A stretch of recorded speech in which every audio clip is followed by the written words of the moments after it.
So 6,000 కోట్లతో 5,00,000 మంది యువతకు స్వయం ఉపాధి పథకాలు. యువత కోసం రాజీవ్ యువ వికాసం అంట. గత దశాబ్ద కాలంగా యువ వికాసాన్ని విస్మరించిన బీఆర్ఎస్ ప్రభుత్వం మార్చి 15 నుంచి ఆన్లైన్ ద్వారా దరఖాస్తుల స్వీకరణ, ఏప్రిల్ 6 నుంచి దరఖాస్తుల పరిశీలన, లబ్ధిదారుల ఎంపిక, జూన్ 2న ఎంపిక చేసిన లబ్ధిదారుల మంజూరు పత్రాలు పంపిణీ. మీడియా సమావేశంలో డిప్యూటీ సీఎం బట్టి విక్రమార్క వెల్లడి. నిన్న ఈ పథకాన్ని లాంచ్ ఎక్కడ చేశారు తెలుసా?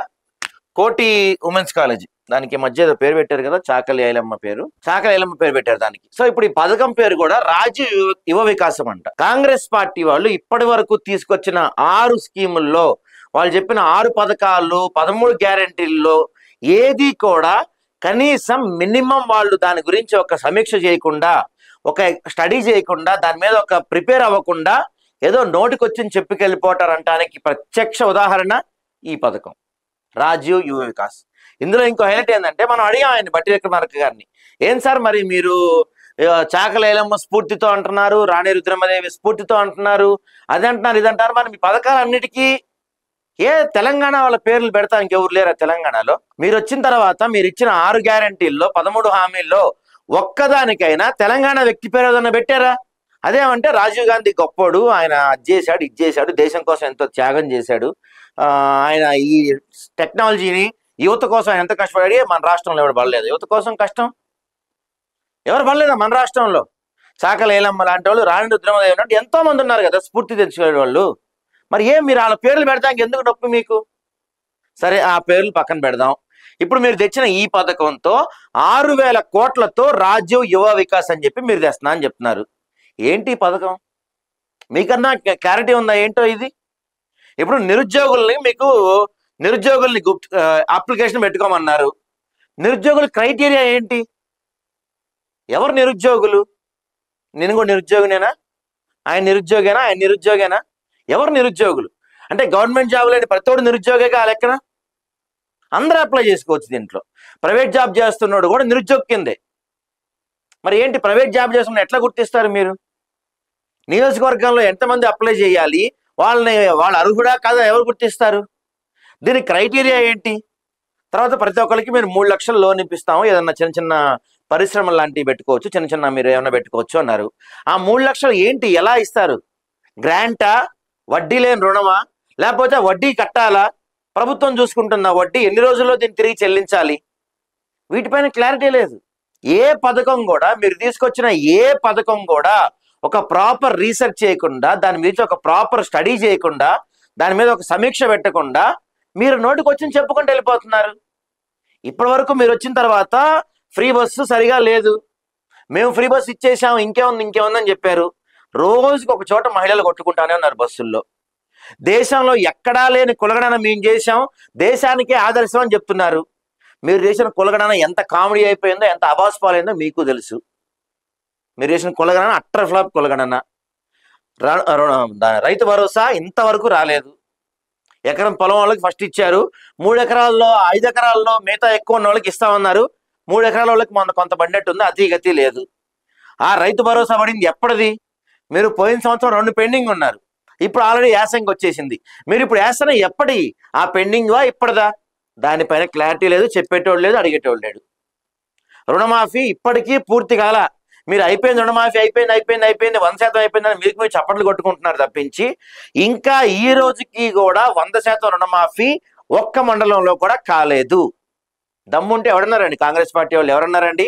మనం పోదాం, ఏ నియోజకవర్గానికైనా పోదాం, మనం మాట్లాడదాం. ఒక్క చోటైనా 100% రుణమాఫీ పూర్తయిందని మీరు నిరూపించగలుగుతారా? అది లేదు. స్కూటీలు అన్నారు అటే పోయినాయి, తులం బంగారం అన్నారు అటే పోయింది, ఇంటిగ్రేటెడ్ రెసిడెన్షియల్ స్కూల్స్ అన్నారు అయ్యి అటే పోయినాయి. మీరు అర్జెంటుగా ఇప్పుడు మీరు చేసేది ఏందయ్యా అంటే, మూసీకో 1,00,000 కోట్లు, 4th సిటీకో 1,00,000 కోట్లు. ఇక్కడ రాష్ట్రంలో అందరూ అడుక్కు తింటున్నారయ్యా, నీళ్లు లేక, స్టూడెంట్స్కి సరైన క్లాస్ రూమ్స్ లేక, విద్యార్థులకి సరైన భోజనాలు లేక అందరు అల్లాడుతుంటే, మీరేమో అర్జెంటుగా ఇప్పుడు వచ్చేసి మేము 4th సిటీ కడతా, నేను ఫ్యూచర్ సిటీ కడతా, నేను మూసీని కొబ్బరి నీళ్లతో నింపుతాను ఆయన అన్నాడు గతంలో. ఈయన వచ్చేమో నేను మూసీని పునర్జీవనం చేస్తాను, మూసీ చుట్టుపక్కల మాల్స్ అయ్యి కడతా, మూసీని హైదరాబాద్ సింగపూర్ చేస్తా అంటున్నాడు ఈయన వచ్చి.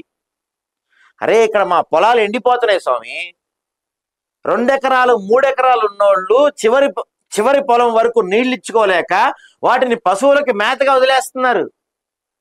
ఎస్ఆర్ఎస్పి కెనాల్ చుట్టుపక్కల ఉన్న ప్రతి ఒక్క పరిస్థితి. గోదావరి జలాలకు ఎలాగో మీకు దమ్ము లేదు, కనీసం వీటన్నా ఏమైనా చేస్తారా? ఎవ్వరు ఏం పట్టించుకోవట్లా.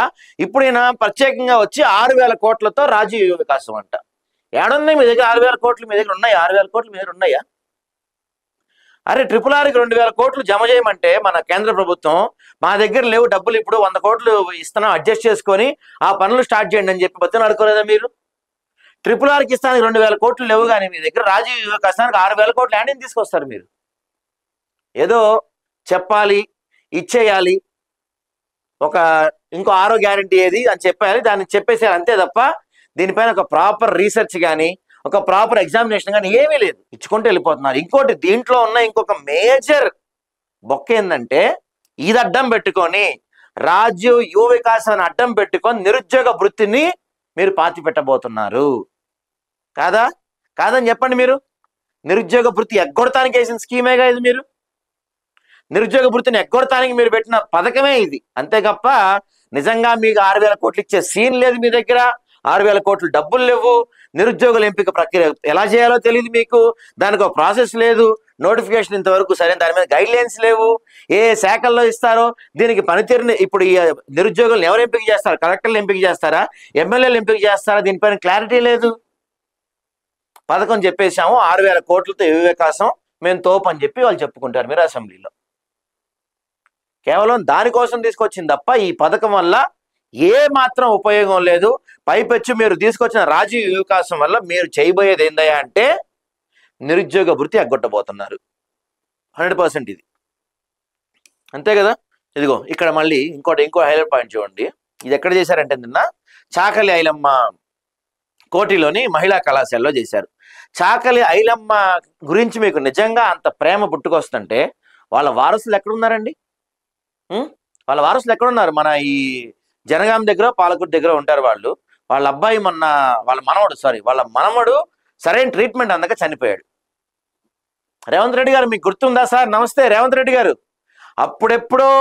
ఎప్పుడు ఆగస్ట్ సెప్టెంబర్లో అనుకుంటా మీరు నేరేళ్ల శారదాకి మీరు చెప్పారు. ఏమని చెప్పారంటే, అమ్మ చాకలి ఐలమ్మ మనవరాలు ఉంది, ఆమె మీరు మహిళా కమిషన్లో సభ్యురాలుగా తీసుకోండి అని ఎప్పుడు సెప్టెంబర్లో చెప్పారు. అక్టోబర్, నవంబర్, డిసెంబర్, జనవరి, ఫిబ్రవరి, మార్చి కూడా సగం అయిపోయింది. ఇంతవరకు ఎక్కడుందామా? చాకలి ఐలమ్మ మనవరాలు ఎక్కడుందో అక్కడే ఉంది. మరి మీ మాట అంటే లెక్కలేదా మహిళా కమిషనర్కి? లేకపోతే మీరు ఊరికే చెప్పాలి కాబట్టి చెప్పారా? మీకు మళ్ళీ ప్రేమ పొర్లిపోద్ది చాకలి ఐలమ్మ మీద, లేకపోతే రాణి రుద్రమదేవి మీద. నిజంగా అంత ప్రేమ ఉంటే మరి వరంగల్ ఎయిర్పోర్ట్కి ఆమె పేరు పెట్టండి మీరు. దానికి ఇందిరానో రాజీవ్ అంటే, ఇందిరాగాంధీ గొప్ప వ్యక్తిని కాదంటల్లా, రాజీవ్ గాంధీ గొప్ప అయినా, సోనియా గాంధీ గొప్పమ్మ కానీ నేను కాదంటల్లా. రాష్ట్రంలో కూడా ఉన్నారు కదా, ప్రతి పథకానికి ప్రతి ప్రాజెక్టుకి మీ పేర్లేనా? తెలంగాణ కోసం పోరాడిన వాళ్ళు ఉన్నారు, గతంలో ఇక్కడ రజకారులకు వ్యతిరేకంగా పోరాడిన వాళ్ళు ఉన్నారు, స్వతంత్ర సమరయోధులు చాలా మంది ఉన్నారు తెలంగాణలో. అరే ఒక్కళ్ళు కూడా పేరు పెట్టి అర్హులు లేరా? రాజీవ్ యువ వికాసాన్ని పెట్టారు. ఇప్పుడు దీనికి కూడా ఎంతో మంది ఉన్నారు, ఇక్కడ చాలా మంది ఉన్నారు, వాళ్ళ పేర్లు పెట్టచ్చు మీరు. చాకలి ఐలమ్మకి ఇప్పుడు నిన్న చాకలి ఐలమ్మ గురించి మాట్లాడుతున్నాడు. మొన్న రేవంత్ రెడ్డి ఏమో మొన్న ఒక పెట్టారుగా పరేడ్ గ్రౌండ్ లో, దాంట్లో పెట్టేసి మహిళలు వీళ్ళని స్ఫూర్తిగా తీసుకోండి అని చెప్పి కబుర్లు చెప్తున్నారు. మళ్ళీ వాళ్ళ వారసుల్ని మీరు పట్టించుకోరు, ఒక పథకానికి కూడా వాళ్ళ పేర్లు పెట్టరు. ఎంతమందికి తెలుసండి? నేను సవాల్ చేస్తున్నా, ఈ రోజు మన స్కూల్లో ఉన్న విద్యార్థులకి ఫస్ట్ నుంచి 10th క్లాస్ వరకు తీసుకుందాం, ఫస్ట్ నుంచి 10th క్లాస్ వరకు ఎంతమందికి చాకలి ఐలమ్మ తెలుసు, ఎంతమందికి రాణి రుద్రమదేవి తెలుసు? వాళ్ళ పేర్లన్నా విన్నామా కనీసం? ఈ రోజుకి మనం అక్బర్ చరిత్ర, బాబర్ చరిత్ర, జహంగీర్ చరిత్ర చదువుకుంటున్నాం ఈ రోజుకి పుస్తకాల్లో. దౌర్భాగ్యం ఇది మనకి. మీరు వచ్చారు, ఏదో మేము ఎరగదీస్తాం పొడుస్తాం అన్నారు, మీరు అయ్యే కంటిన్యూ చేస్తున్నారు. ఏమాత్రం నాకైతే ఎక్కడ వాళ్ళకి మీకు ఏమాత్రం 1% కూడా తేడా కనపడతలే. అదే దారిలో పోతా ఉన్నారు మీరు కూడా.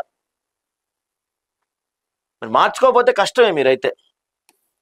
ఇదిగో నేటి నుంచి అసెంబ్లీ సమావేశాలు, బడ్జెట్ సమావేశాలు పెడుతున్నారు. ఈ బడ్జెట్ సమావేశాలు ఎట్లా ఉంటాయో చూడాలి మరి. ఎందుకంటే ఈ బడ్జెట్ సమావేశాల్లో SC ST బిల్లు పెడుతున్నారు, BC బిల్లు పెడుతున్నారు, ఈ బడ్జెట్ బిల్లు పెడుతున్నారు. ఇన్ని బిల్స్ పాస్ చేయించుకోగలుగుతారా మీరు? దీనిపైన చర్చ జరుగుతుందా? మా BC కమిషన్ ఇచ్చిన రిపోర్ట్ మీద లాస్ట్ టైం మీరు గవర్నమెంట్ అనౌన్స్ చేశారు అంతే, దానిపైన చర్చ పెట్టలా. మరి దానిపైన చర్చ జరపగలుగుతారా? అసలు ఎన్ని రోజులు ఈ అసెంబ్లీ సమావేశాలు పెట్టబోతున్నారు మీరు? విధి విధానాలు ఏంటి? బహుశా ఇవాళ బీఎస్సీ కమిటీ మీటింగ్ ఉంటుంది కావచ్చు. ఎన్ని రోజులు ఏంటి వాళ్ళు తెలుస్తుంది. దాన్ని బట్టి మరి ఎంతవరకు అవుతుంది? కనీసం నా ఇదేంటంటే అండి, మీరు అసెంబ్లీ సమావేశాలు పెట్టండి. 10 రోజులు కాదు, 20 రోజులు కాదు, 30 రోజులు కాదు, 2 నెలలు పెట్టండి, మాకు నష్టం లేదు. కాకపోతే ప్రజలకి పనికొచ్చే వాటి గురించి చర్చించండి. అక్కడ వాళ్ళ స్కాముల గురించి మీరు, మీ స్కాముల గురించి వాళ్ళు కొట్టుకోకుండా ప్రజలకు పనికొచ్చే వాటి గురించి కొట్లాడండి. నిజంగా మీకు విశ్వసనీయత ఉంటే, నిజంగా మీకు ప్రజలంటే ప్రేమ ఉంటే, నీళ్ల కోసం చచ్చిపోతున్నారు జనాలు. రైతులు రోజుకో రైతు ఆత్మహత్య చేసుకుంటున్నాడు నీళ్లు లేక. 2 ఎకరాలు 3 ఎకరాలు పంటలు ఉన్న వాళ్ళు కూడా నీరు అందక బోర్ను విలపిస్తున్నారు. దాని గురించి ఏం చేయాలో మాట్లాడండి అసెంబ్లీలో. కేఆర్ఎంబి వాళ్ళకి లేఖ రాయండి, అందరూ కలిసి అఖిలపక్షం పెట్టండి, ఢిల్లీ పోండి. 300 టీఎంసీలు మనకు ఉన్నాయి ఇంకా కృష్ణా దాంట్లో. గోదావరి బేసిన్ లో అయితే మనకి లేవు. కృష్ణా బేసిన్ లో మనం ఎన్ని నీళ్ళన్నా వాడుకోవచ్చు. మనం ఉంది కృష్ణా బేసిన్ లో. దాని గురించి మాట్లాడండి మీరు. ఆ వాటా తీసుకురండి.